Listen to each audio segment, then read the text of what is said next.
কাকিমা অন্নপূর্ণা ভাণ্ডারে 3,000 টাকা পেয়েছেন তো?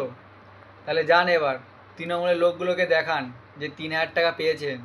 তারা যে পাওয়ার আগে এত কথা বলেছে 13 পাতার ফর্ম কেন ফিল আপ করবে, এটা না দেওয়ার একটা পরিকল্পনা সরকার দিতেই চায় না।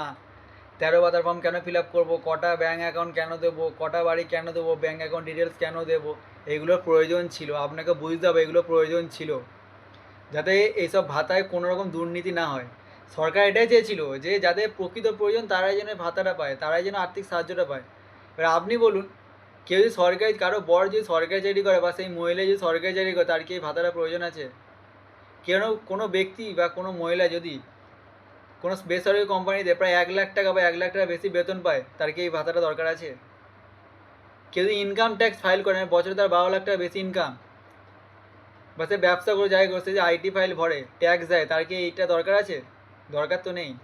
তাই সরকারের উপরে 13 পাতার ফর্মটা ফিল আপ সরকার এই জন্য করতে বলেছিল, নাহলে আর দেখতেন স্ক্যাম হয়ে যেত আবার।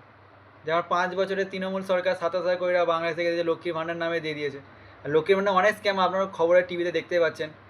কত ছেলেরা লক্ষ্মী ভাণ্ডার পেয়েছে, অনেক অপ্রাপ্ত বয়স্ক মহিলারা যাদের বয়স হয়নি 25 বছর তারাও পাচ্ছে।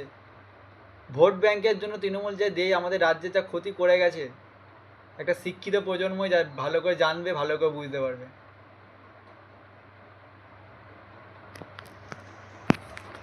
এখন তৃণমূলে কত স্ক্যাম আছে বাইরে।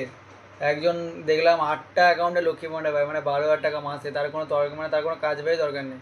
এগুলো দুর্নীতি নয়? একটা ছেলে 3টে অ্যাকাউন্টে লক্ষ্মী ভাণ্ডার, এগুলো দুর্নীতি নয়? আবার কোথাকার কি সভাপতি না কি কার ভাই তৃণমূলেরই, তার ভাই বিধবা ভাতার টাকা পাচ্ছে, মানে ছেলে বিধবা, এইগুলো দুর্নীতি নয়? এখন কত দুর্নীতি আপনি দেখতে পাবেন, দাঁড়ান তখন বুঝতে পারবেন যে আমরা কোথায় ছিলাম। বিজেপি সরকার, আমাদের মাননীয় মুখ্যমন্ত্রী শ্রী শুভেন্দু অধিকারী মহাশয় যেসব প্রতিশ্রুতি সেগুলো সব ধীরে ধীরে পূরণ হচ্ছে। একটা সরকার থাকে 5 বছর, এখন সরকারটা 1 মাস হয়, তার মধ্যে কতগুলো প্রতিশ্রুতি পূরণ করেছে, এগুলো আপনার ভাবতে হবে। ভাবুন, আর তৃণমূল গিয়ে দেখাবেন যে 3,000 টাকা পেয়েছেন।